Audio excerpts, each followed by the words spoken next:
Act 3 of The Witch of Edmonton by William Rowley, Thomas Dekker, and John Ford. Act the 3rd. Scene 1, The Village Green. Enter Cuddy Banks with the Morris dancers. Nay, Cuddy, prithee do not leave us now. If we part all this night, we shall not meet before day. I prithee, Banks, let us keep together. If you were wise, a word would serve. But as you are, I must be forced to tell you again. I have a little private business, an hour's work. It may prove but at half hours, as the luck may serve, and then I take horse, and along with you. Have we e'er a witch in the Morris? No woman's part but Maid Marian and the hobby horse. I'll have a witch. I love a witch.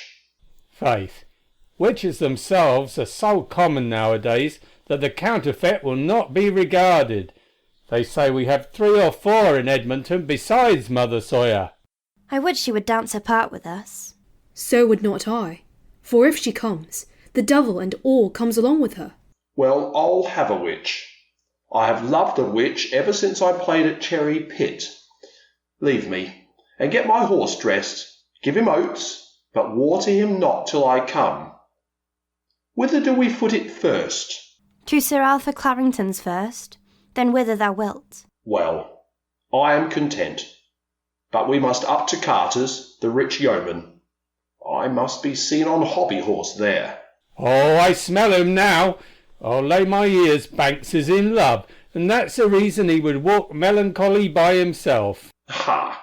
Who was that said I was in love? Not I. Nor I. Go to. No more of that. When I understand what you speak, I know what you say. Believe that? Well, 'twas I'll not deny it. I meant no hurting. I have seen you walk up to Carts of Chesham. Banks, were you not there last Shrovetide? Yes, I was 10 days together there the last Shrovetide. How could that be, when there are but 7 days in a week? Prithee, peace. I reckon Styler Nova as a traveller. Thou understandest as a freshwater farmer, that never saw a week beyond sea. Ask any soldier that ever received his pay but in the Low Countries, and he'll tell thee there are 8 days in the week there hard by. How dost thou think they rise in High Germany, Italy, and those remoter places? Ay, but simply there are but 7 days in the week yet. No, simply as thou understandest. Prithee, look, but in the Lover's Almanac, when he has been but 3 days absent, "Oh," says he, "I have not seen my love these 7 years. There's a long cut." When he comes to her again and embraces her, "Oh," says he, "now methinks I am in heaven." And that's a pretty step. He that can get up to heaven in 10 days need not repent his journey. You may ride 100 days in Caroche and be further off than when you set forth. But, I pray you, good Morris mates, now leave me. I'll be with you by midnight. Well, since he will be alone, we'll be back again and trouble him no more. But remember, Banks. The hobby horse shall be remembered. But hark you, get Poll Davis, the barber's boy, for the witch, because he can show his art better than another. Exeunt all but Cuddy. Well, now to my walk. I am near the place where I should meet. I know not what. Say I meet a thief. I must follow him, if to the gallows. Say I meet a horse or a hare or a hound. Still I must follow. Some slow-paced beast, I hope. Yet love is full of lightness in the heaviest lovers. Ha! My guide is come. Enter the dog. A water dog. I am thy first man, sculler. I go with thee. Ply no other but myself. Away with the boat. Land me but at Catherine's dock, my sweet Catherine's dock, and I'll be a fare to thee. That way? Nay, which way thou wilt. Thou knowest the way better than I. Fine gentle cur it is, and well brought up, I warrant him. We go a ducking, spaniel. Thou shalt fetch me the ducks, pretty kind rascal. Enter a spirit wizarded. He throws off his mask, etc., and appears in the shape of Catherine. Thus throw I off my own essential horror, and take the shape of a sweet lovely maid, whom this fool dotes on. We can meet his folly, but from his virtues must be runaways. We'll sport with him, but when he reckon and call, we know where to receive, the witch pays for all. The dog barks. Ow, ow, ow. Aye, is that the watchword? She's come. Sees the spirit. Well, if ever we be married, it shall be a barking church in memory of thee. Now, come behind, kind cur, and have I met thee, sweet Kate? I will teach thee to walk so late. Oh, see, we meet in meter. The spirit retires as he advances. What? Dost thou trip from me? Oh, that I were upon my hobby horse, I would mount thee so nimble. Stay, nymph, singed Apollo. Tarry and kiss me, sweet nymph, stay. Tarry and kiss me, sweet. We will to Chesham Street, and then to the house stands in the highway. Nay, by your leave, I must embrace you. Exit following the spirit. Within. Oh, help! Help! I am drowned! I am drowned! Re-enter Cuddy, wet. That was an ill night to go a-wooing in. I find it now in Pond's almanac. Thinking to land at Catherine's dock, I was almost at Gravesend. I'll never go to a wench in the dog days again. Yet 'tis cool enough. Had you never a paw in this dog trick? A mange take that black hide of yours. I'll throw you in at Limehouse in some tanner's pit or other. How now? Who's that laughs at me? Hiss to him? The dog barks. Peace, peace. Thou didst this, but thy kind neither. 'Twas my own fault. Take heed how thou trustest the devil another time. How now? Who's that speaks? I hope you have not your reading tongue about you. Yes, I can speak. The devil you can. You have read Aesop's fables, then. I've played one of your parts, then.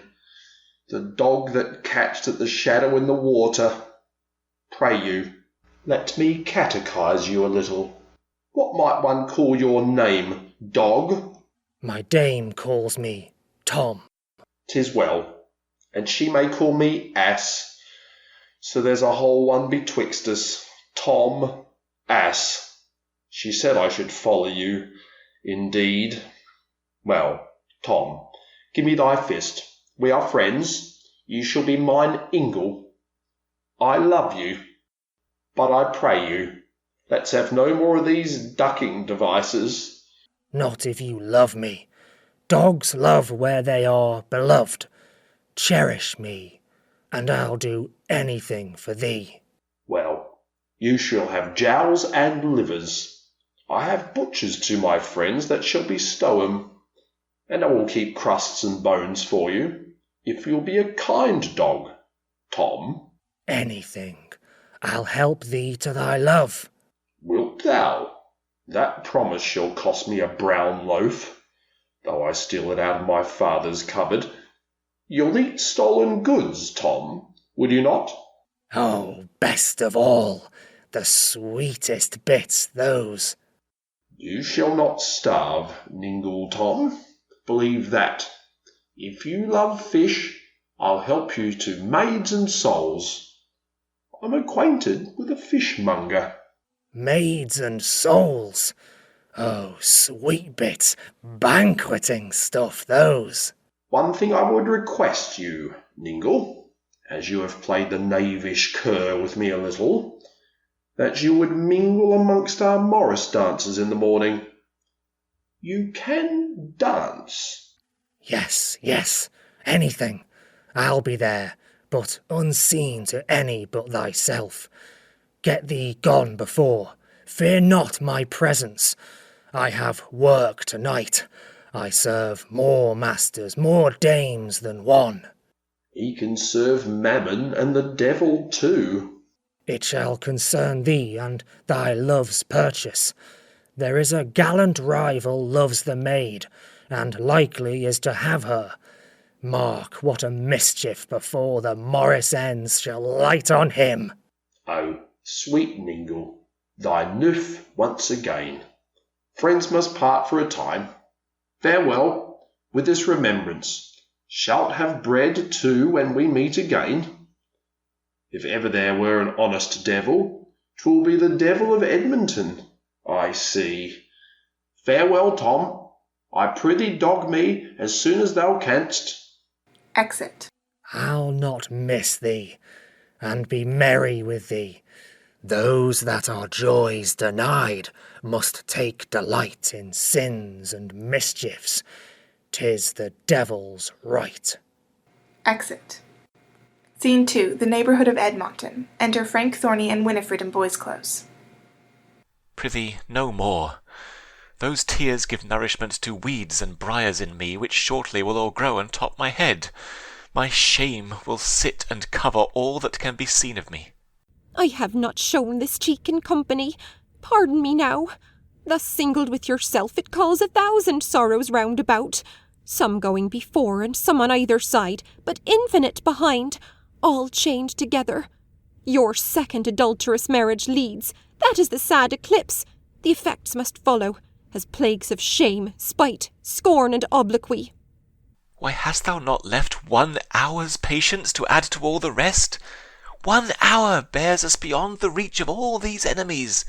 Are we not now set forward in the flight, provided with the dowry of my sin, to keep us in some other nation? While we together are, we are at home in any place. 'Tis foul ill-gotten coin, far worse than usury or extortion. Let my father, then, make the restitution, who forced me to take the bribe. It is his gift and patrimony to me, so I receive it. He would not bless nor look a farther on me until I satisfied his angry will. When I was sold, I sold myself again. Some knaves have done it in lands, and I in body, for money, and I have the hire. But, sweet, no more. 'Tis hazard of discovery our discourse, and then prevention takes off all our hopes. For only but to take her leave of me, my wife is coming. Who coming? Your wife? No, thou art here, the woman. I knew not how to call her now, but after this day she shall be quite forgot, and have no name in my remembrance. Oh, see, she's come. Enter Susan. Go, lead the horses to the hill's top. There I'll meet thee. Nay, with your favour, let him stay a little. I would part with him too, because he is your sole companion, and I'll begin with him, reserving you the last. Ay, with all my heart. You may hear, if it please you, sir. No, 'tis not fit. Some rudiments I conceive they must be to overlook my slippery footings, and so— No, indeed, sir. Tush, I know it must be so, and 'tis necessary. On, but be brief. Walks forward. What charge soe'er you lay upon me, mistress, I shall support it faithfully, being honest, to my best strength. Believed shall be no other. I know you were commended to my husband by a noble knight. O gods! O mine eyes! How now? What ails thou, lad? Something hit mine eye. It makes it water still, even as you said, commended to my husband. Some door, I think it was. I was, forsooth, commended to him by Sir Arthur Clarrington. Whose servant once my Thorny was himself. That title, methinks, should make you almost fellows, or at the least much more than a servant, and I am sure he will respect you so. Your love to him, then, needs no spur from me, and what for my sake you will ever do, 'tis fit it should be bought with something more than fair entreats. Look, here's a jewel for thee, a pretty wanton label for thine ear, and I would have it hang there, still to whisper these words to thee. Thou hast my jewel with thee. It is but earnest of a larger bounty, when thou returnest with praises of thy service, which I am confident thou wilt deserve. Why, thou art many now besides thyself. Thou mayst be servant, friend, and wife to him. A good wife is them all. A friend can play the wife and servant's part, and shift enough. No less the servant can the friend and wife. 'Tis all but sweet society, good counsel, interchanged loves, yes, and counsel-keeping. Not done yet? Even now, sir? Mistress, believe my vow, your severe eye were't present to command, your bounteous hand were it then to buy or bribe my service, shall not make me more dear or near unto him than I shall voluntary. I'll be all your charge, servant, friend, wife to him. Wilt thou? Now blessings go with thee for it. Courtesies shall meet thee coming home. Pray you say plainly, mistress, are you jealous of him? If you be, I'll look to him that way too. Say'st thou so? I would thou hadst a woman's bosom now. We have weak thoughts within us. Alas, there's nothing so strong in us as suspicion. But I dare not, nay, I will not think so hardly of my Thorny. Believe it, mistress, I'll be no pander to him, and if I find any loose lubric scapes in him, I'll watch him, and at my return protest I'll show you all. He shall hardly offend without my knowledge. Thine own diligence is that I press, and not the curious eye over his faults. Farewell. If I should never see thee more, take it forever. Prithee, take that along with thee. Handing his sword to Winnifred. And haste thee to the hill's top. I'll be there instantly. No haste, I prithee. Slowly as thou canst. Exit Winnifred. Pray let him obey me now. 'Tis happily his last service to me. My power is even a-going out of sight. Why would you delay? We have no other business now but to part. And will not that, sweetheart, ask a long time? Methinks it is the hardest piece of work that ever I took in hand. Fie, why look, I'll make it plain and easy to you. Farewell. Kisses her. Alas, I'm not half perfect in it yet. I must have it read over 100 times. Pray you take some pains. I confess my dullness. Aside. What a thorn this rose grows on. Parting was sweet, but what a trouble 'twill be to obtain it. Come, again and again. Farewell. Kisses her. Yet wilt return? All questions of my journey, my stay, employment, and revisitation, fully I have answered all. There's nothing now behind but nothing. And that nothing is more hard than anything, than all the everythings. This request. What is it? That I may bring you through one pasture more, up to yon knot of trees. Amongst those shadows I will vanish from you. They shall teach me how. Why, 'tis granted. Come, walk then. Nay, not too fast. They say slow things have best perfection. The gentle shower wets to fertility. The churlish storm may mischief with his bounty. The baser beasts take strength even from the womb, but the Lord Lion's whelp is feeble long. Exeunt. Scene 3. A field with a clump of trees. Enter the dog. Now for an early mischief and a sudden. The mind's about it now. One touch from me soon sets the body forward. Enter Frank and Susan. Your request is out. Yet will you leave me? What, so churlishly? You'll make me stay forever, rather than part with such a sound from you. Why, you almost anger me. Pray you be gone. You have no company, and 'tis very early. Some hurt may betide you homewards. Tush, I fear none. To leave you is the greatest hurt I can suffer. Besides, I expect your father and mine own to meet me back, or overtake me with you. They began to stir when I came after you. I know they will not be long. So I shall have more trouble. The dog rubs against him. Thank you for that. Aside. Then I'll ease all at once. It is done now. What I ne'er thought on. You shall not go back. Why, shall I go along with thee? Sweet music. No, to a better place. Any place, I'm there at home, where thou pleasest to have me. At home? I'll leave you in your last lodging. I must kill you. Oh, fine. You'd fright me from you. You see, I had no purpose. I'm unarmed. 'Tis this minute's decree, and it must be. Look, this will serve your turn. Draws a knife. I'll not turn from it, if you be earnest, sir. Yet you may tell me wherefore you will kill me. Because you are a whore. There's one deep wound already. A whore! 'Twas ever further from me than the thought of this black hour. A whore! Yes, I'll prove it, and you shall confess it. You are my whore, no wife of mine. The word admits no second. I was before wedded to another, have her still. I do not lay the sin unto your charge, it is all mine own. Your marriage was my theft, for I espoused your dowry, and I have it. I did not purpose to have added murder. The devil did not prompt me till this minute. You might have safe returned. Now you cannot. You have dogged your own death. Stabs her. And I deserve it. I'm glad my fate was so intelligent. 'Twas some good spirit's motion. Die? Oh, 'twas time. How many years might I have slept in sin? The sin of my most hatred too, adultery.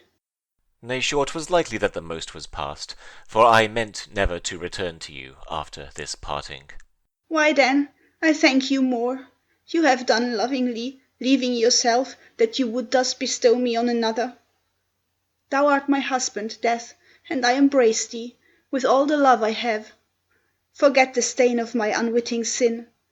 And then I come, a crystal virgin to thee. My soul's purity shall with bold wings ascend the doors of mercy, for innocence is ever her companion. Not yet, mortal? I would not linger you, or leave you a tongue to blab. Stabs her again. Now heaven reward you, never the worse for me. I did not think that death had been so sweet, nor I so apt to love him. I could never die better, had I stayed 40 years for preparation. For I'm in charity with all the world. Let me for once be thine example, heaven. Do to this man as I him free forgive, and may he better die and better live. Dies. 'Tis done, and I am in. Once past our height, we scorn the deepest abyss. This follows now, to heal her wounds by dressing of the weapon. Oh! Arms, thighs, oh!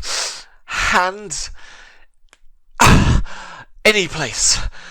We must not fail. Wounds himself. Light scratches giving such deep ones. The best I can to bind myself to this tree. Now's the storm which, if blown o'er, many fair days may follow. Binds himself to a tree. The dog ties him behind and exits. So. I'm fast. I did not think I could have done so well behind me. How prosperous and effectual mischief sometimes is. Aloud. Help! Help! Murder! Murder! Murder! Enter Carter and Old Thorny. Ah! Whom tolls the bell for? Oh! Ah, me! The cause appears too soon. My child, my son! Susan, girl, child, not speak to thy father? Ha! Oh, lend me some assistance to o'ertake this hapless woman. Let's o'ertake the murderers. Speak whilst thou canst, anon may be too late. I fear thou hast death's mark upon thee too. I know them both, yet such an oath is passed as pulls damnation up if it be broke. I dare not name 'em. Think what forced men do. Keep oath with murderers? That were a conscience to hold the devil in. Nay, sir, I can describe 'em. Shall show 'em as familiar as their names. The taller of the two at this time wears his satin doublet white but crimson lined, hose of black satin, cloak of scarlet. Warbeck! Do you list to this, sir? Yes, I listen you. There's nothing to be heard. The other's cloak's branched velvet, black, velvet lined his suit. I have 'em already. Somerton! Final revenge all this. Come, sir, the first work is to pursue the murderers, when we have removed these mangled bodies hence. Sir, take that carcass there, and give me this. I will not own her now. She's none of mine. Bob me off with a dumb show. No, I'll have life. This is my son too, and while there's life in him, 'tis half mine. Take you half that silence for't. When I speak, I look to be spoken to. Forgetful slut!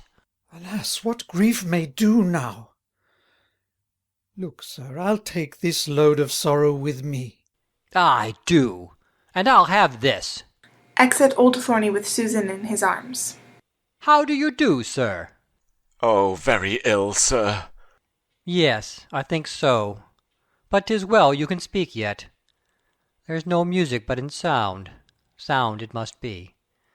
I have not wept these 20 years before, and that, I guess, was ere that girl was born.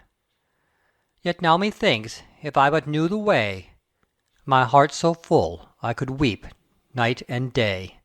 Exit with Frank. Scene 4. Before Sir Arthur Clarrington's house. Enter Sir Arthur Clarrington, Warbeck, and Somerton. Come, gentlemen, we must all help to grace the nimble-footed youth of Edmonton, that are so kind to call us up to-day with an high Morris. I could wish it for the best, if it were the worst, now. Absurdity's, in my opinion, ever the best dancer in a Morris. I could rather sleep than see him. Not well, sir? Faith, not ever thus leaden, yet I know no cause for it. Now am I beyond mine own condition highly disposed to mirth. Well, you may have yet a Morris to help both, to strike you in a dump and make him merry. Enter Sawgut with the Morris dancers, etc. Come, will you set yourselves in Morris fray, the 4-bell, 2nd-bell, tenor, and great bell, made merryin for the same bell. But where's the weathercock now, the hobby-horse? Is Banks come yet? What a spite 'tis! When set you forward, gentlemen? We stay but for the hobby-horse, sir. All our footmen are ready. 'Tis marvel your horse should be behind your foot. Yes, sir.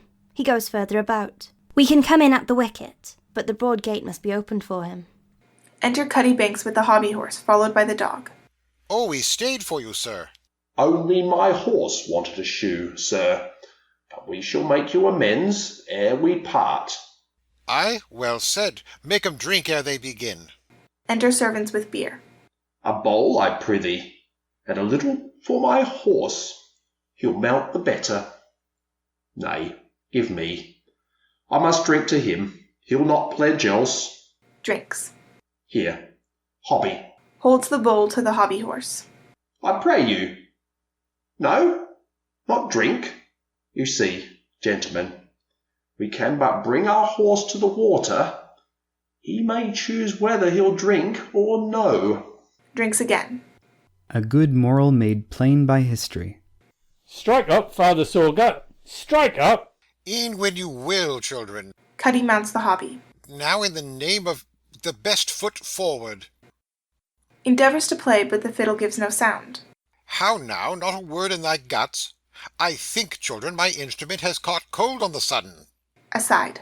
My Ningle's knavery. Black Tom's doing. Why, what mean you, Father Sawgut? Why, what would you have him do? You hear his fiddle is speechless. I'll lay mine ear to mine instrument that my poor fiddle is bewitched. I played the flowers in May e'en now, as sweet as a violet, and now 'twill not go against the hair. You see I can make no more music than a beetle of a cow-turd.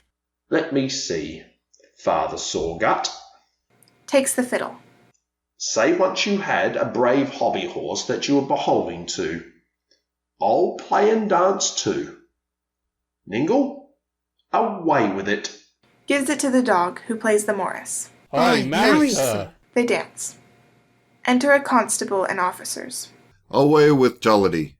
'Tis too sad an hour. Sir Arthur Clarrington, your own assistance, in the king's name I charge, for apprehension of these 2 murderers, Warbeck and Somerton. Ha! Flat murderers! This has awakened my melancholy. And struck my mirth down flat. Murderers! The accusation's flat against you, gentlemen. Sir, you may be satisfied with this. Shows his warrant. I hope you quietly obey my power. 'Twill make your cause the fairer. Oh, with all our hearts, sir. There's my rival taken up for hangman's meat. Tom told me it was about a piece of villainy. Mates and Morris men, you see here's no longer piping, no longer dancing. This news of murder has slain the Morris. You that go the footway, fare ye well. I'm for a gallop. Come, Ningle. Canters off with the hobby horse and the dog. Strikes his fiddle, which sounds as before. I? Nay, and my fiddle be come to himself again, I care not. I think the devil has been abroad amongst us to-day. I'll keep thee out of thy fit now, if I can. Exit with the Morris dancers. These things are full of horror, full of pity. But if this time be constant to the proof, the guilt of both these gentlemen I dare take on mine own danger. Yet howsoe'er, sir, your power must be obeyed. Oh, most willingly, sir. 'Tis a most sweet affliction. I could not meet a joy in the best shape with better will. Come, fear not, sir, nor judge nor evidence can bind him o'er who's freed by conscience. Mine stands so upright in the middle zone, it takes no shadow to it. It goes alone. Exeunt. End of Act 3. Act 4 of The Witch of Edmonton by William Rowley, Thomas Dekker, and John Ford. Act the 4th. Scene 1. Edmonton, the street. Enter Old Banks and several countrymen. My horse this morning runs most piteously of the glanders, whose nose yesternight was as clean as any man's here now coming from the barber's. And this, I'll take my death pont, is long o' this jadish witch Mother Sawyer. I took my wife and the serving men in our town of Edmonton threshing in my barn together such corn as country wenches carry to market, and examining my polecat why she did so, she swore in her conscience she was bewitched. And what witch have we about us but Mother Sawyer? Rid the town of her. Else all our wives will do nothing else but dance about other country maypoles. Our cattle fall, our wives fall, our daughters fall, and maidservants fall. And we ourselves shall not be able to stand, if this beast be suffered to graze amongst us. Enter Hamlock with thatch and a lighted link. Burn the witch, the witch, the witch, the witch! What hast got there? A handful of thatch plucked off a hovel of hers. And they say when 'tis burning, if she be a witch, she'll come running in. Fire it! Fire it! I'll stand between thee and home for any danger. Hamlock sets fire to the thatch. Enter Mother Sawyer running. Diseases, plagues, the curse of an old woman follow and fall upon you. Are you come, you old trot? You hot whore! Must we fetch you with fire in your tail? This thatch is as good as a jury to prove she is a witch. Out, witch! Beat her! Kick her! Set fire on her! Shall I be murdered by a bed of serpents? Help! Help! Enter Sir Arthur Clarrington and a justice. Hang her! Beat her! Kill her! How now? Forbear this violence. A crew of villains, a knot of bloody hangmen set to torment me, I know not why. Alas, neighbour Banks, are you a ringleader in mischief? Fie, to abuse an aged woman. Woman? She's a hellcat, a witch. To prove her one, we no sooner set fire to the thatch of her house, but she came running as if the devil had sent her in a barrel of gunpowder. Which trick as surely proves her a witch as the pox in a snuffling nose is a sign a man is a whoremaster. Come, come, firing her thatch? Ridiculous! Take heed, sirs, what you do, unless your proofs come better armed. Instead of turning her into a witch, you'll prove yourselves stark fools. Fools? Errant fools. Pray, Master Justice, what do you call 'em? Hear me but one thing. This grumbling devil owes me I know no good will ever since I fell out with her. And breakest my back with beating me. I'll break it worse. Wilt thou? You must not threaten her. 'Tis against law. Go on. So, sir, ever since, having a dun cow tied up in my backside, let me go thither, or but cast mine eye on her, and if I should be hanged, I cannot choose, though it be 10 times in an hour, but run to the cow, and taking up her tail, kiss, saving your worship's reverence, my cow behind, that the whole town of Edmonton has been ready to be pissed themselves with laughing me to scorn. And this is long of her? Who the devil else? For is any man such an ass to be such a baby, if he were not bewitched? Nay, if she be a witch, and the harm she does end in such sports, she may 'scape burning. Go, go. Pray vex her not. She is a subject, and you must not be judges of the law, to strike her as you please. No, we'll find cudgel enough to strike her. Aye, no lips to kiss but my cow's. Rots and foul melodies eat up thee and thine. Exeunt Old Banks and Countryman. Here's none now, Mother Sawyer, but this gentleman, myself, and you. Let us to some mild questions. Have you mild answers? Tell us honestly, and with a free confession. We'll do our best to wean you from it. Are you a witch, or no? I am none. Be not so furious. I am none but base curs so bark at me. I'm none, or would I were, if every poor old woman be trod on thus by slaves, reviled, kicked, beaten, as I am daily. She to be revenged had need turn witch. And you to be revenged have sold your soul to the devil. Keep thine own from him. You are too saucy and too bitter. Saucy? By what commission can he send my soul on the devil's errand more than I can his? Is he a landlord of my soul, to thrust it when he list out of door? Know whom you speak to. A man, perhaps no man. Men in gay clothes, whose backs are laden with titles and with honours, are within far more crooked than I am, and, if I be a witch, more witch-like. You're a base hell-hound. And now, sir, let me tell you, far and near, she's bruited for a woman that maintains a spirit that sucks her. I defy thee. Go, go. I can, if need be, bring 100 voices, e'en here in Edmonton, that shall loud proclaim thee for a secret and pernicious witch. Ha, ha. Do you laugh? Why laugh you? At my name, the brave name this night gives me, witch. Is the name of witch so pleasing to thine ear? Pray, sir, give way, and let her tongue gallop on. A witch, who is not? Hold not that universal name in scorn, then. What are your painted things in princes' courts, upon whose eyelids lust sits blowing fires to burn men's souls in sensual hot desires, upon whose naked paps a lecher's thought acts sin in fouler shapes than can be wrought? But those work not as you do. No, but far worse these by enchantments can whole lordships change, to trunks of rich attire turn ploughs and teams to Flanders mares and coaches, and huge trains of servitors to a French butterfly. Have you not city witches who can turn their husbands' wares, whole standing shops of wares to sumptuous tables, gardens of stolen sin, in 1 year wasting what scarce 20 win? Are not these witches? Yes, yes, but the law casts not an eye on these. Why then on me, or any lean old beldam? Reverence once had wont to wait on age, now an old woman, ill-favoured grown with years, if she be poor, must be called bawd or witch.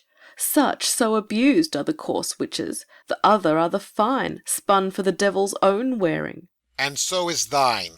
She on whose tongue a whirlwind sits to blow a man out of himself, from his soft pillow to lean his head on rocks and fighting waves, is not that scold a witch?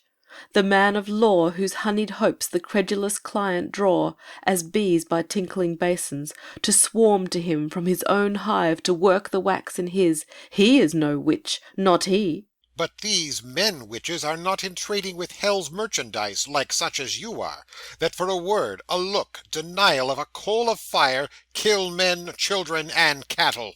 Tell them, sir, that do so. Am I accused for such a one? Yes, 'twill be sworn. Dare any swear I ever tempted maiden with golden hooks flung at her chastity to come and lose her honour? and being lost, to pay not a denier for it? Some slaves have done it, men witches can, without the fangs of law, drawing once one drop of blood, put counterfeit pieces away for true gold. By one thing she speaks, I know now she's a witch, and dare no longer hold conference with the Fury. Let's then away. Old woman, mend thy life. Get home and pray. Exeunt Sir Arthur and Justice. For his confusion. Enter the dog. My dear tomboy, welcome. I am torn in pieces by a pack of curs, clapped all upon me, and for want of thee. Comfort me, thou shalt have the teat anon. Bow wow, I'll have it now. I am dried up with cursing and with madness, and have yet no blood to moisten these sweet lips of thine. Stand on thy hind legs up, kiss me, my Tommy, and rub away some wrinkles on my brow, by making my old ribs to shrug for joy of thy fine tricks. What hast thou done? Let's tickle. Hast thou struck the horse lame as I bid thee? Yes, and nipped the sucking child. Ho, ho, my dainty, my little pearl, no lady loves her hound, monkey, or paroquet as I do thee. The maid has been churning butter 9 hours, but it shall not come. Let 'em eat cheese and choke. I had rare sport among the clowns in the Morris. I could dance out of my skin to hear thee. But, my curl-pate, that jade, that foul-tongued whore, Nan Ratcliffe, who for a little soap licked by my sow struck and almost had lamed it, did I not charge thee to pinch that queen to the heart? Bow wow wow, look here else. Enter Anne Ratcliffe mad. See, see, see! The man i' the moon has built a new windmill, and what running there's from all quarters of the city to learn the art of grinding. Ho, ho, ho, I thank thee, my sweet mongrel. Hoida, a pox of the devil's false hopper! All the golden meal runs into the rich knaves' purses, and the poor have nothing but bran. Hey, derry down, are not you Mother Sawyer? No, I am a lawyer. Art thou? I prithee let me scratch thy face, for thy pen has flayed off a great many men's skins. You'll have brave doings in the vacation, for knaves and fools are at variance in every village. I'll sue Mother Sawyer, and her own sow shall give in evidence against her. Touch her. To the dog, who rubs against her. Oh, my ribs are made of a paned hose, and they break. There's a Lancashire hornpipe in my throat. Hark, how it tickles with doodle, doodle, doodle, doodle. Welcome, sergeants. Welcome, devil. Hands, hands, hold hands and dance around, around, around. Dancing. Re-enter Old Banks with Cuddy, Ratcliffe, and countrymen. She's here. Alas, my poor wife is here. Catch her fast, and have her into some close chamber, do, for she's, as many wives are, stark mad. The witch! Mother Sawyer, the witch, the devil! Oh, my dear wife, help, sirs! Anne is carried off by Ratcliffe and countrymen. You see your work, Mother Bumby. My work? Should she and all you here run mad? Is the work mine? No, on my conscience, she would not hurt a devil of 2 years old. Re-enter Ratcliffe and countrymen. How now? What's become of her? Nothing. She's become nothing but the miserable trunk of a wretched woman. We were in her hands as reeds in a mighty tempest, spite of our strengths away she brake, and nothing in her mouth being heard but the devil, the witch, the devil. She beat out her own brains, and so died. It's any man's case, be he never so wise, to die when his brains go a-wool-gathering. Masters, be ruled by me. Let's all to a justice. Hag, thou hast done this, and thou shalt answer it. Banks, I defy thee. Get a warrant first to examine her, then ship her to Newgate. Here's enough, if all her other villainies were pardoned, to burn her for a witch. You have a spirit, they say, comes to you in the likeness of a dog.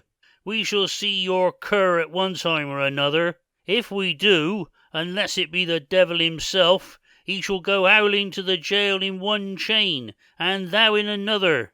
Be hanged thou in a third, and do thy worst. How, father? You send the poor dumb thing howling to the jail? He that makes him howl makes me roar. Why, foolish boy, Dost thou know him? No matter if I do or not, he's bailable, I am sure, by law. But if the dog's word shall not be taken, mine shall. Thou bail for a dog? Yes, or a bitch either, being my friend.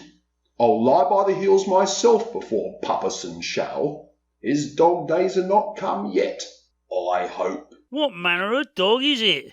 Didst ever see him? See him? Yes, and given him a bone to gnaw 20 times. The dog is no court-foisting hound that fills his belly full of base wagging his tail. Neither is he a citizen's water spaniel, enticing his master to go a-ducking twice or thrice a week, whilst his wife makes ducks and drakes at home. This is no Paris garden band dog neither, that keeps a bow-wow-wowing to have butchers bring their curs thither, and when all comes to all, they run away like sheep. Neither is this a black dog of Newgate. No, Goodman's son, fool, but the dog of Hellgate. I say Goodman father, fool. It's a lie. He's bewitched. A gross lie as big as myself. The devil in St. Dunstan's will as soon drink with this poor cur as with any Temple Bar laundress that washes and wrings lawyers. Bow, wow, wow. Oh, the dog's here! The dog's here! It was the voice of a dog. The voice of a dog? If that voice were a dog's, what voice had my mother? So am I a dog. Bow, wow, wow. It was all that barked so, father, to make coxcombs of these clowns. However, we'll be coxcomb no longer. Away, therefore, to the justice for a warrant. And then, Gammer Girton, have it your needle of witchcraft. And prick thine own eyes out. Go, peevish fools. Exeunt Old Banks, Ratcliffe, and Countryman. Ningle, you have like to have spoiled all with your bowings. I was glad to have put 'em off with one of my dog tricks on a sudden. I am bewitched. It'll cost me nout to love thee. A pox. That Morris makes me spit in thy mouth. I dare not stay. Farewell, Ningle, you whoreson's dog's nose. Farewell, witch. Exit. Bow, wow, wow, wow. Mind him not, he is not worth thy worrying. Run at a fairer game, that foul-mouthed knight. Scurvy Sir Arthur, fly at him, my Tommy, and pluck out's throat. No, there's a dog already biting. Conscience. That's a sure bloodhound. Come, let's home and play. Our black work ended, we'll make holiday. Exeunt. Scene 2. A bedroom in Carter's house. A bed thrust forth with Frank in slumber. Enter Catherine. Brother, so sound asleep? That's well. Waking. No, not I, sister. He that's wounded here, as I am, all my other hurts are bitings of a poor flea, but he that here once bleeds is maimed incurably. My good sweet brother, for now my sister must grow up in you, though her loss strikes you through, and that I feel. The blow is deep, I pray thee be not cruel, to kill me too by seeing you cast away. In your own helpless sorrow, good love, sit up, and if you can give physic to yourself, I shall be well. Ah, I'll do my best. Thank you. What do you look about for? Nothing, but I was thinking, sister. Dear heart, what? Who but a fool would thus be bound to a bed, having this room to walk in? Why do you talk so? Would you were fast asleep? No, I'm not idle, but here's my meaning. Being robbed, as I am, why should my soul, which married was to hers, live in divorce and not fly after her? Why should I not walk hand in hand with death to find my love out? They were well indeed. Your time being come, when death is sent to call you, no doubt you shall meet her. Why should not I go without calling? Yes, brother, so you might. Were there no place to go when you're gone, but only this? Troth, sister, thou say'st true. For when a man has been 100 years hard travelling o'er the tottering bridge of age, he's not the 1,000th part upon his way. All life is but a wandering to find home. When we're gone, we're there. Happy were man could here his voyage end. He should not then answer how well or ill he steered his soul by heaven's or by hell's compass, how he put in, losing blessed goodness' shore at such a sin, nor how life's dear provision he has spent, nor how far he in his navigation went beyond commission. This were a fine reign, to do ill and not hear of it again. Yet then were man more wretched than a beast, for, sister, our dead pay is sure the best.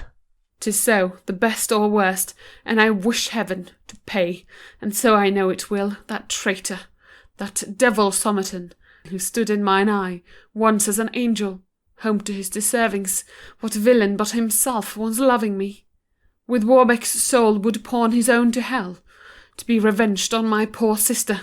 Slaves! A pair of merciless slaves! Speak no more of them. Oh, I think this talking hurts you. Does me no good, I'm sure. I pay for it everywhere. I have done then. Eat, if you cannot sleep. You have these 2 days not tasted any food. Jane, is it ready? What's ready? What's ready? I have made ready a roasted chicken for you. Enter maid with chicken. Sweet, wilt thou eat? Ah, pretty stomach on a sudden, yes. There's one in the house can play upon a lute. Good girl, let's hear him too. You shall, dear brother. Exit maid. Would I were a musician, you should hear how I would feast your ear. Lute plays within. Stay mend your pillow, and raise you higher. I'm up too high, am I not, sister, now? No, no, 'tis well. Fall to, fall to. A knife! Here's never a knife. Brother, I'll look out yours. Takes up his vest. Enter the dog, shrugging as it were for joy, and dances. Sister? Oh, sister, I'm ill upon a sudden, and can eat nothing. In very deed you shall. The want of food makes you so faint. Ha! Seize the bloody knife. Here's none in your pocket. I'll go fetch a knife. Exit hastily. Will you? 'Tis well, all's well. Frank searches first one pocket, then the other, finds the knife, then lies down. The dog runs off. The spirit of Susan comes to the bedside. Frank stares at it, and then turns to the other side, but the spirit is there too. Meanwhile enter Winnifred as a page, and stands sadly at the bed's foot. Frank, affrighted, sits up. The spirit vanishes. What art thou? A lost creature. So am I too. Win? Ah, my she-page. For your sake I put on a shape that's false. Yet do I wear a heart true to you as your own. Would mine and thine were fellows in one house. Kneel by me here, on this side now. How darest thou come to mock me on both sides of my bed? When? But just now. Outface me, stare upon me with strange postures, turn my soul wild by a face in which were drawn 1,000 ghosts leapt newly from their graves to pluck me into a winding sheet. Believe it, I came no nearer to you than yon place at your bed's feet, and of the house had leave, calling myself your horse-boy, in to come and visit my sick master. And 'twas my fancy? Some windmill in my brains for want of sleep. Would I might never sleep, so you could rest. But you have plucked a thunder on your head, whose noise cannot cease suddenly. Why should you dance at the wedding of a second wife, when scarce the music which you heard at mine had ta'en a farewell of you? Oh, this was ill, and they who thus can give both hands away in the end shall want their best limbs. Winnifred, the chamber door's fast. Yes? Sit thee then down, and when thou'st heard me speak, melt into tears. Yet I, to save those eyes of thine from weeping, being to write a story of us two, instead of ink, dipped my sad pen in blood. When of thee I took leave, I went abroad only for pillage, as a freebooter, what gold soe'er I got to make it thine. To please a father I have heaven displeased. Striving to cast 2 wedding rings in one, through my bad workmanship I now have none. I have lost her and thee. I know she's dead, but you have me still. Nay, her this hand murdered, and so I lose thee too. Oh, me! Be quiet, for thou my evidence art, jury and judge. Sit quiet, and I'll tell all. While they are conversing in a low tone, enter at one door Carter and Catherine, and at the other the dog, pawing softly at Frank. I have run maddening up and down to find you. Been laden with the heaviest news that ever poor daughter carried. Why, is the boy dead? Dead, sir.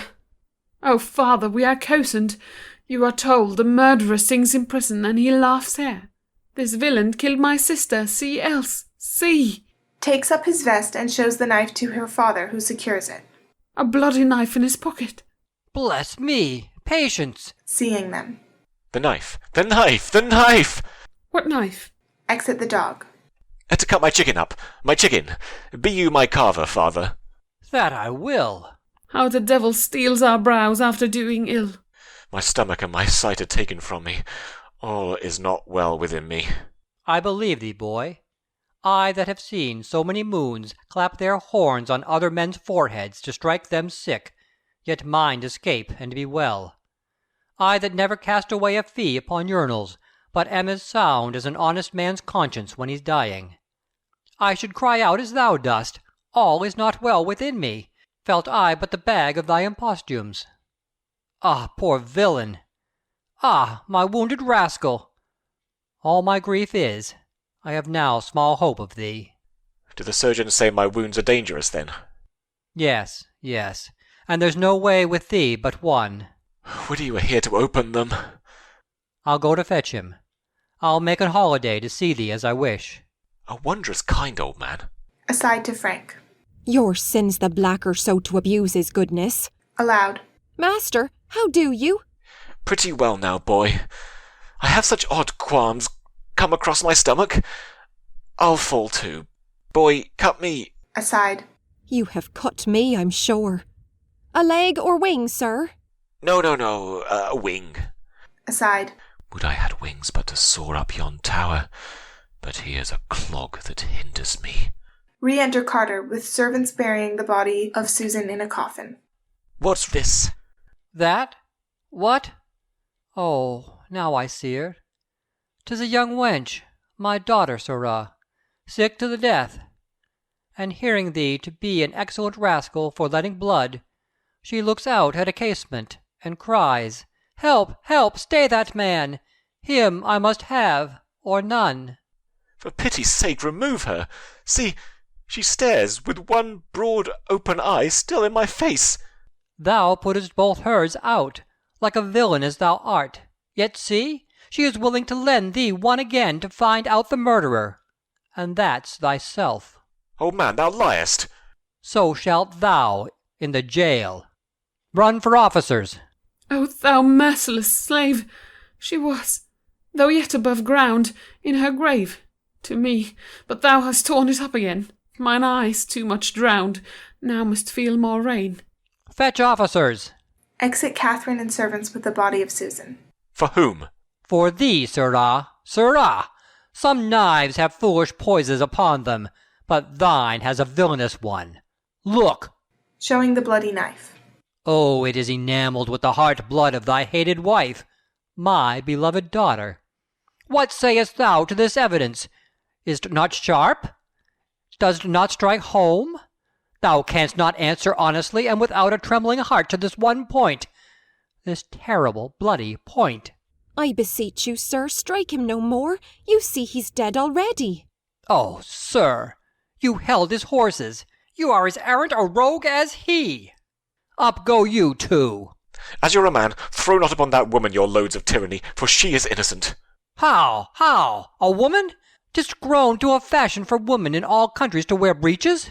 I'm not, as my disguise speaks me, sir, his page, but his first, only wife, his lawful wife. How? More fire in the bedstraw. The wrongs which singly fell upon your daughter, on me are multiplied. She lost a life, but I an husband, and myself must lose if you call him to a bar for what he has done. He has done it, then? Yes, 'tis confessed to me. Dost thou betray me? Oh, pardon me, dear heart. I'm mad to lose thee, and know not what I speak. But if thou didst, I must arraign this father for 2 sins, adultery and murder. Re-enter Catherine. Sir, they are come. Arraign me for what thou wilt. All Middlesex knows me better for an honest man than the middle of a market-place knows thee for an honest woman. Rise, sirrah, and don your tacklings. Rig yourself for the gallows, or I'll carry thee thither on my back. Your trull shall to the jail go with you. There be as fine Newgate birds as she that can draw him in. Pox on wounds. I have served thee, and my wages now are paid. Yet my worst punishment shall, I hope, be stayed. Exeunt. End of Act 4. Act 5 of The Witch of Edmonton by William Rowley, Thomas Dekker, and John Ford. Act the 5th. Scene 1. The Witch's Cottage. Enter Mother Sawyer. Still wronged by every slave, and not a dog bark in his dame's defence, I am called witch, yet am myself bewitched from doing harm. Have I given up myself to thy black lust, thus to be scorned? Not see me in 3 days? I'm lost without my Tomlin. Prithee come. Revenge to me is sweeter far than life. Thou art my raven, on whose coal-black wings revenge comes flying to me. O my best love, I am on fire even in the midst of ice, raking my blood up till my shrunk knees feel thy curled head leaning on them. Come then, my darling, if in the air thou hoverest, fall upon me in some dark cloud, and as I oft have seen dragons and serpents in the elements, appear thou now so to me. Art thou in the sea, muster up all the monsters from the deep, and be the ugliest of them, so that my bulch show but his swarth cheek to me, let earth cleave and break from hell, I care not.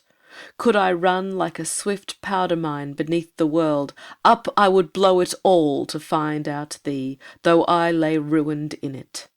Not yet come?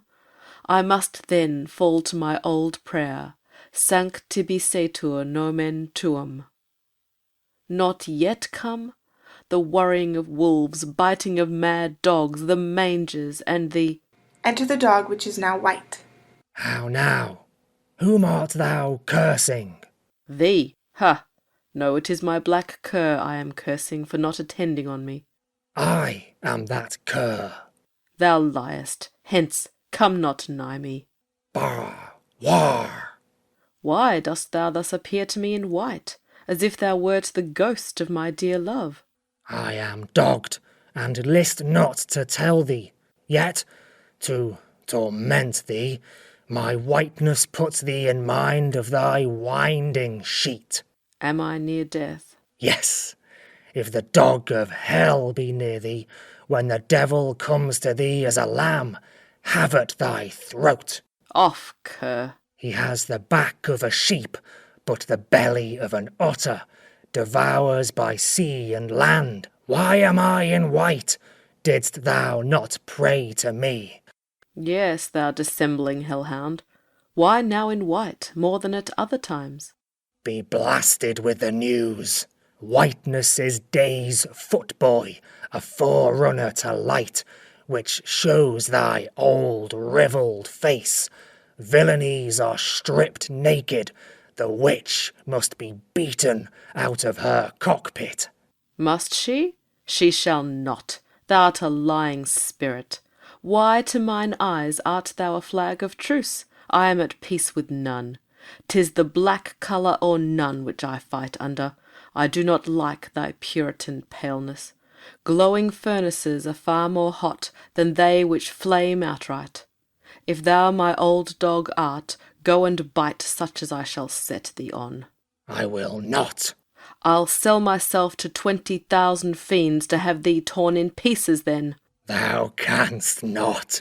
Thou art so ripe to fall into hell, that no more of my kennel will so much as bark at him that hangs thee.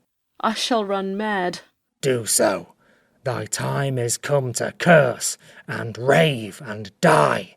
The glass of thy sins is full, and it must run out at gallows. It cannot, ugly cur. I'll confess nothing. And not confessing, who dare come and swear I have bewitched them? I'll not confess one mouthful.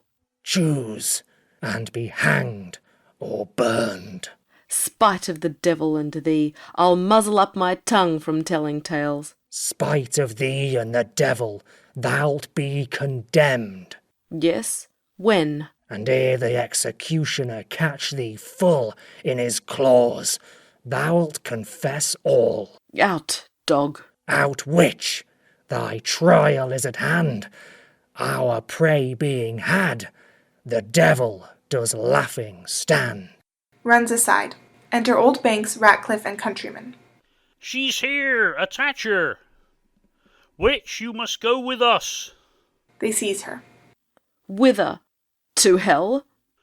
No, old crone. Your mittimus shall be made thither, but your own jailers shall receive you. Away with her! My Tommy, my sweet tomboy, O thou dog, dost thou now fly to thy kennel and forsake me? Plagues and consumptions! She is carried off. Ha ha ha! Let not the world witches or devils condemn. They follow us, and then we follow them. Enter Cuddy Banks. I would fain meet with my Ningle once more. He has had a claw amongst 'em. My rival that loved my wench is like to be hanged, like an innocent. A kind cur where he takes, but where he takes not, a dogged rascal. I know the villain loves me. The dog barks. No? Art thou there? Seeing the dog. That's Tom's voice, but 'tis not he. This is a dog of another hair, this. Bark and not speak to me.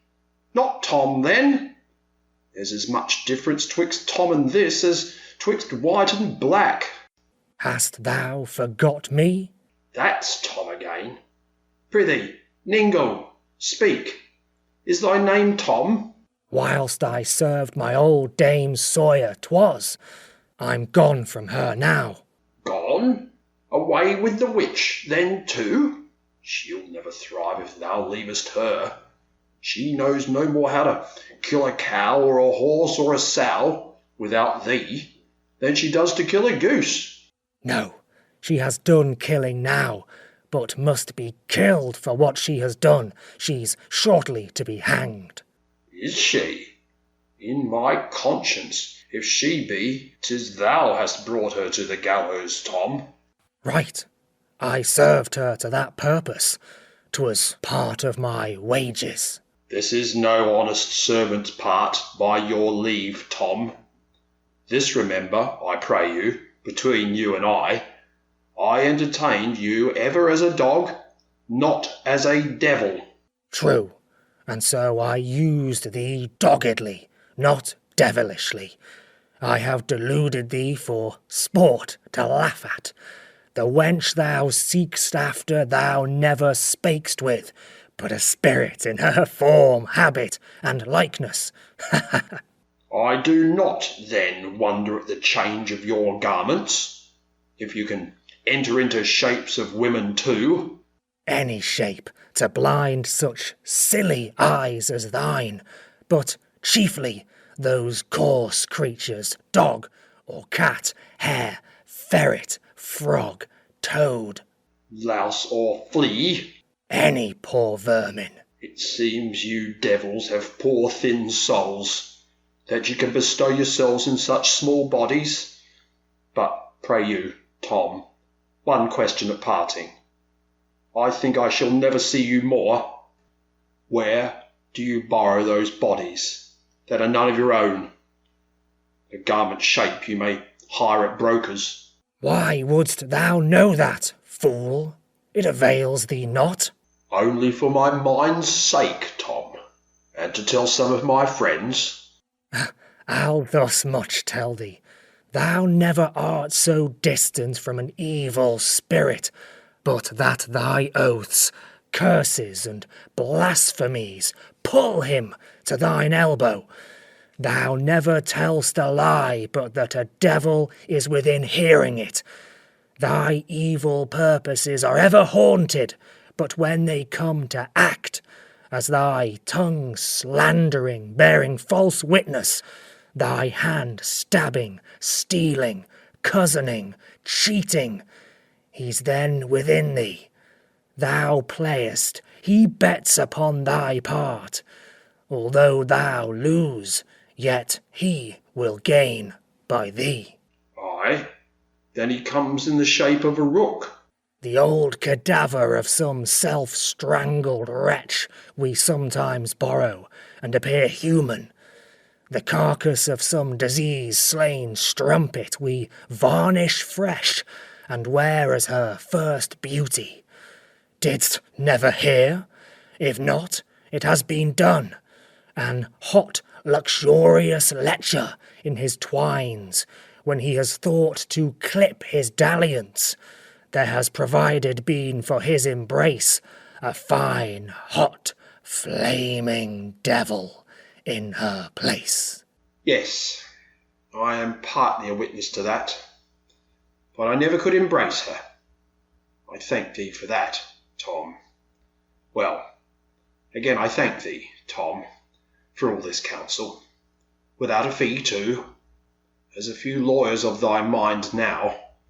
Certainly, Tom, I begin to pity thee. Pity me? For what? Were it not possible for thee to become an honest dog yet? 'Tis a base life that you lead, Tom.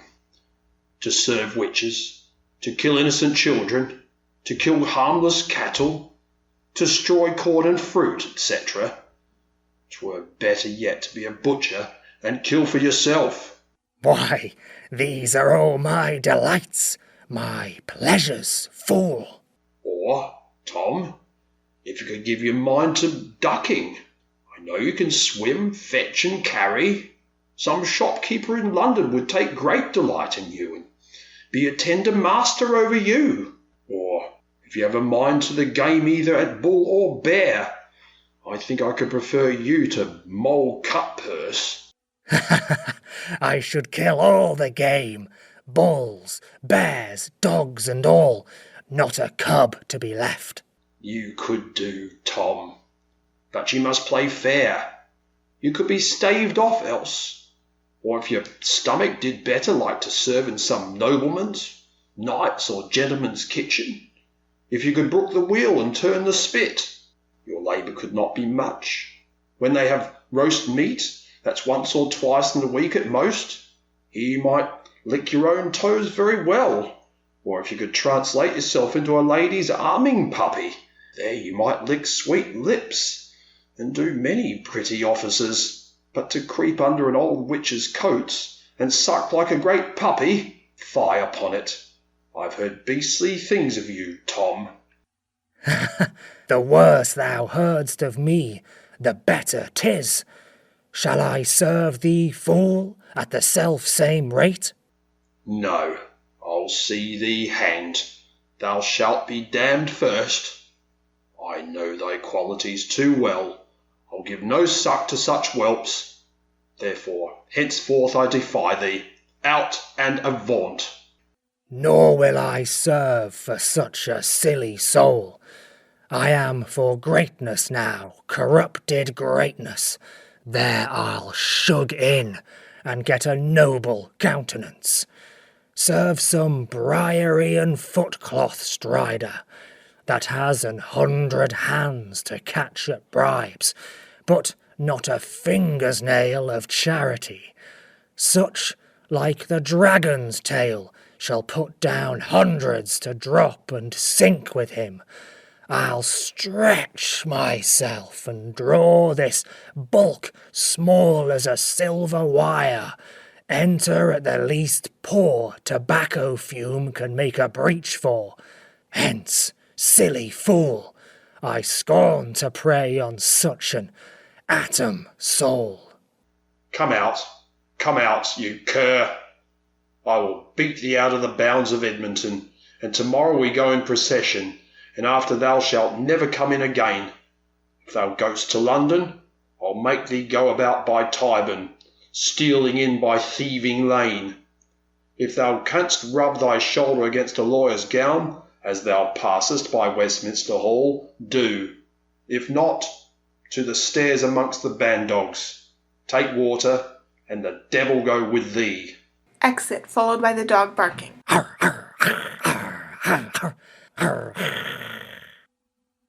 Scene 2, London, the neighbourhood of Tyburn. Enter Justice, Sir Arthur, Somerton, Warbeck, Carter, and Catherine.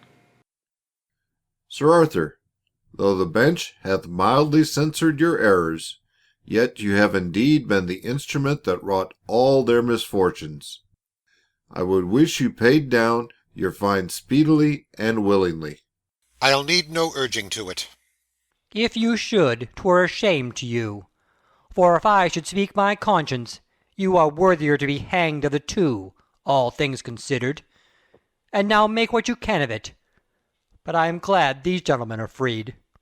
We knew our innocence, and therefore feared it not. But I am glad that I have you safe. A noise within. How now? What noise is that? Young Frank is going the wrong way. Alas, poor youth.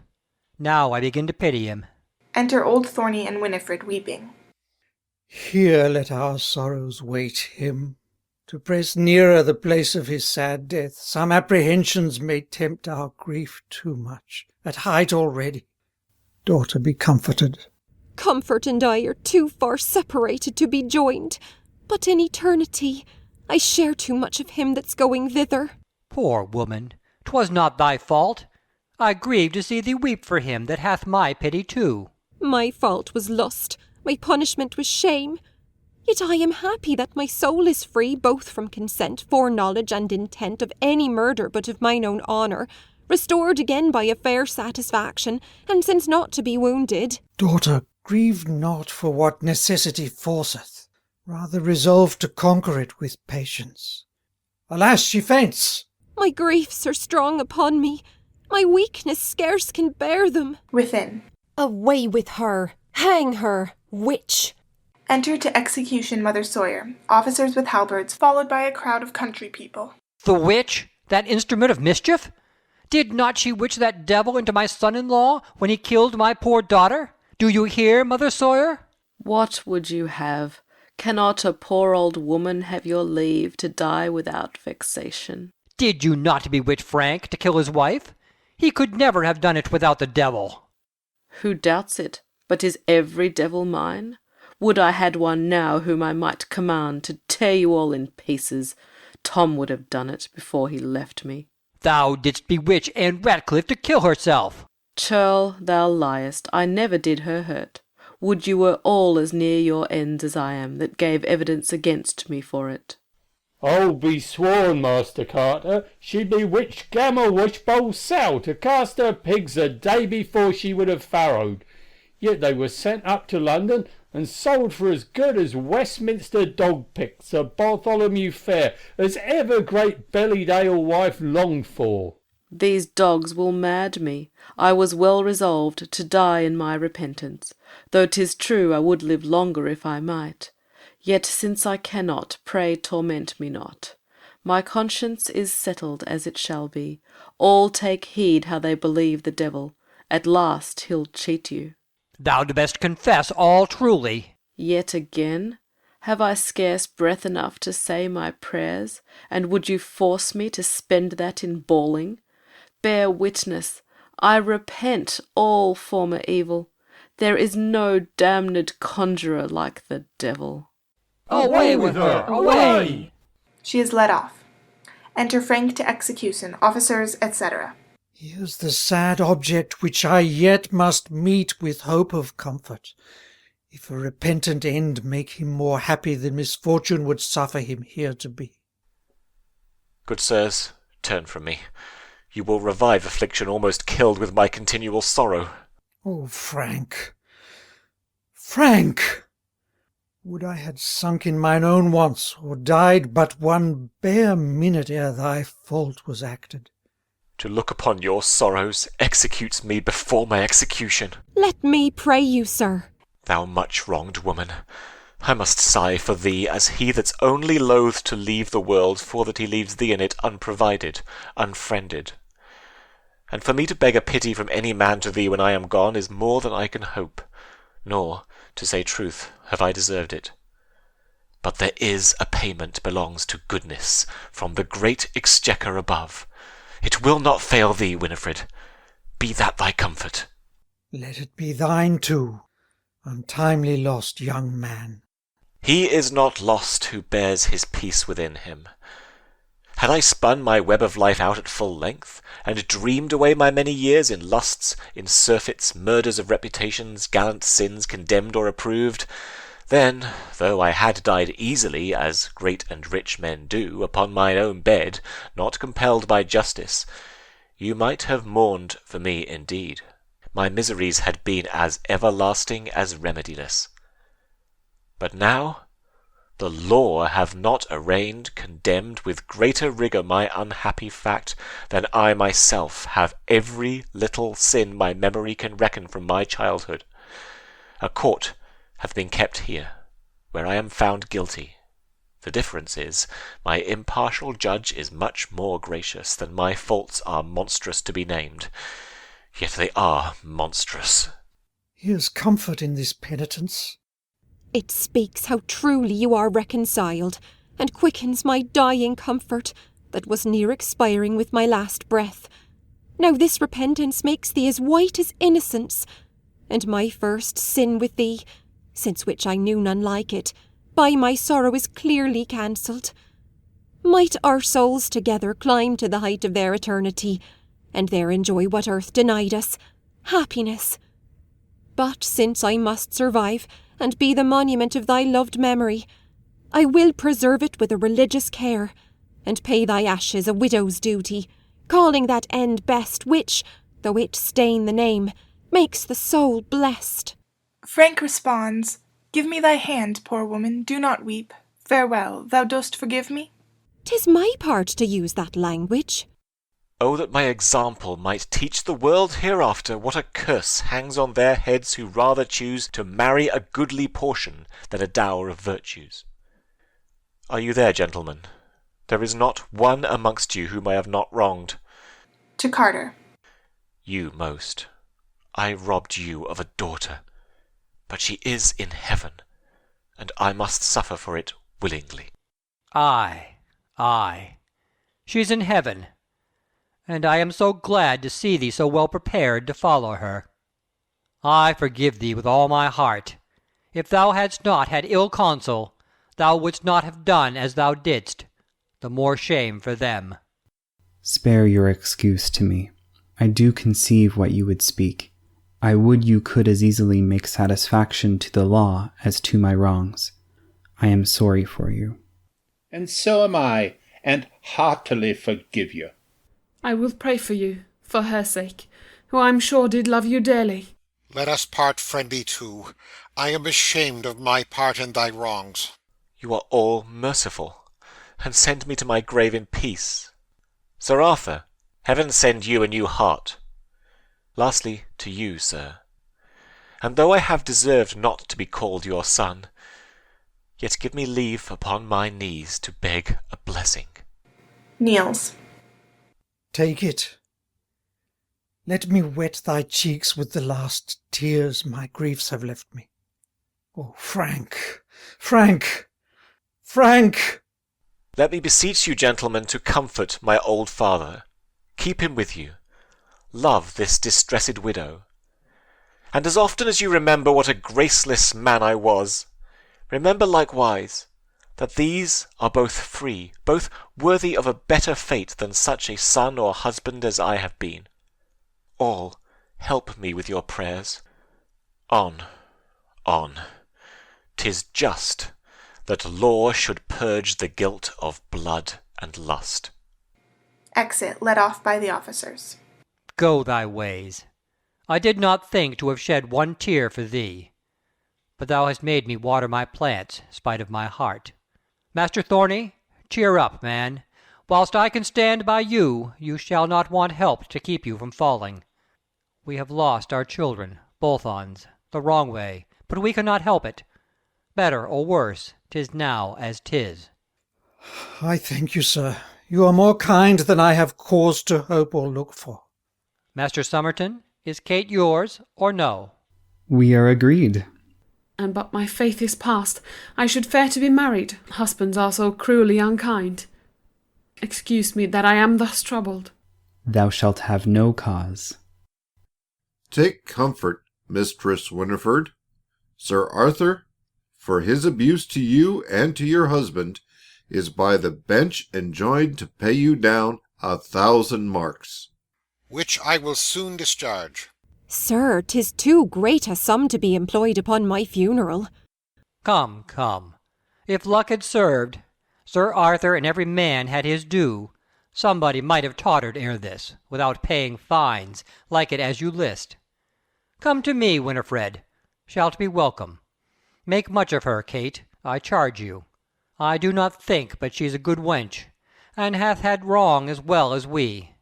So let's every man home to Edmonton with heavy hearts, yet as merry as we can, though not as we would. Join friends in sorrow. Make of all the best. Harms past may be lamented, not redressed. Exeunt. Epilogue. Spoken by Winnifred.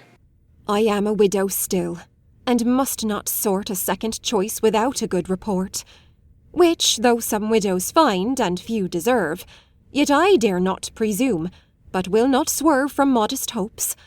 All noble tongues are free. The gentle may speak one kind word for me. End of Act 5.